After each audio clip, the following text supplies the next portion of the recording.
Greetings, YouTube. One of the questions I get asked so often, especially in the past couple weeks, is in preparation for the new season of Alliance War, what champions should I really be focused on ranking up? And I've already done a video where I talk about the champs that I would focus on ranking up past rank 3 for 5 stars.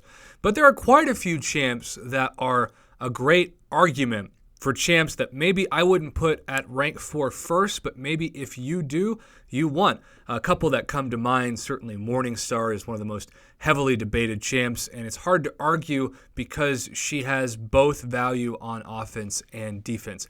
But there's one champion that I think always should get more positive feedback and more positive attention than she does, and this was before the changes in Alliance War. But now, especially given where the game is going, I wanted to take the opportunity, seeing as where the arena is going to be in the next week, to just give a quick shout out to a champ that I think is highly underrated.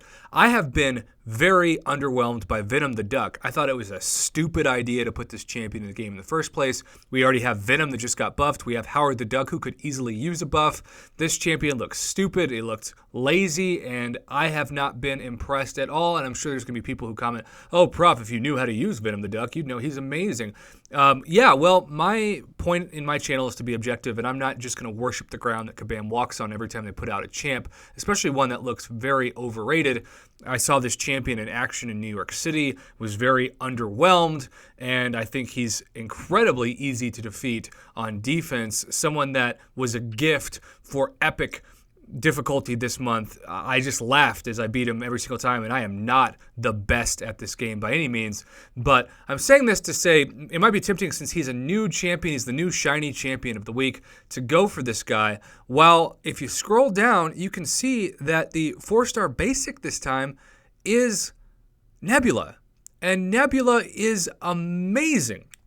Nebula is a champion that should be getting the hype and then some of Venom the Duck, but because she's been around the contest for a while, she is not getting her due, and that is why I want to make this video. I've seen people with 6-star Nebula do incredible things. I, of course, do not have a 6-star Nebula, but I do have a 5-star Nebula that I have already taken up to rank 3.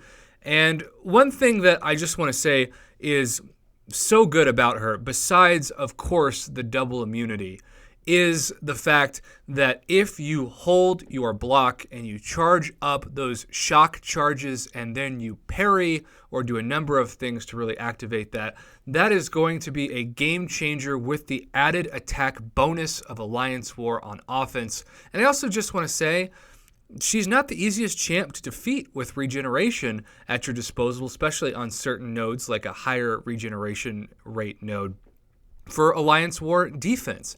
I think if this champion was new, she'd be super hyped up. But this is why I'm doing this video again, because your goal as someone who is kind of flying under the radar should be to get her in the arena. And I saw there were a lot of haters when I made my video about going for Hyperion that said, "Prof, I can't believe it. You're going to boost up the score in the arena and Hyperion's going to go for like 5 million. That didn't happen at all, because the 4-star basic is not like the 5-star featured arena. There is not a set amount of people that get that champ. There isn't the top 150, it's the top 10%. So math dictates that the more people that get inside an arena, the more people get the champ, because the pool grows. So I'm not doing a video to hurt the people. I'm actually doing it to lower the score, because the more people that jump in, the better chances they have of getting this champion. And I want as many people as possible to get the champion that I do a video on. In this case, it's Nebula. I am not going to say, to make the haters hopefully not lose their minds as much, what the target score should be for Nebula. I'm just saying you should go for her.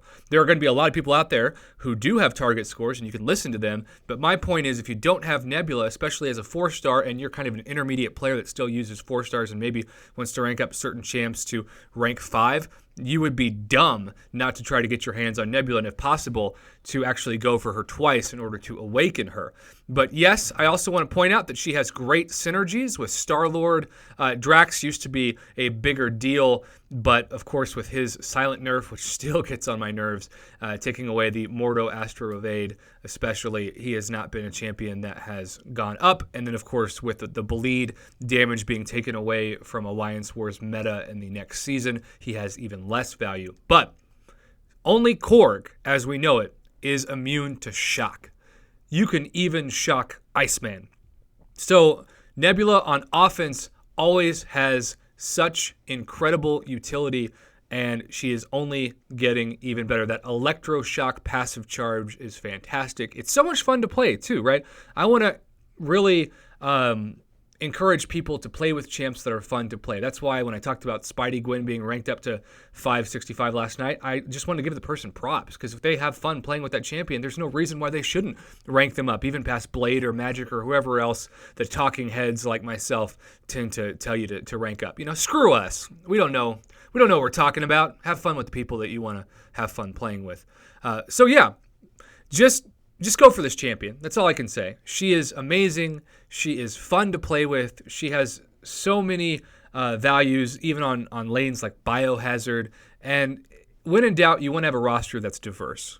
And Nebula is going to give you that. And the more you play in the game with her, I think the more you'll have fun and the more you'll be thankful that you went for her. So yes, the hype is over Venom the Duck. Don't buy into that BS trash. He's an overrated champ that should frankly never be in the game in the first place. We should have had someone like Anti-Venom in the game, and that would have been worth a hype video. But because we don't, it's time to give some of the champs that have been in the game their long overdue credit, and Nebula this week is my choice for that champion. Go after her in Arena. Be thankful you did. And just say Prof sent you, because when your roster improves, everybody wins.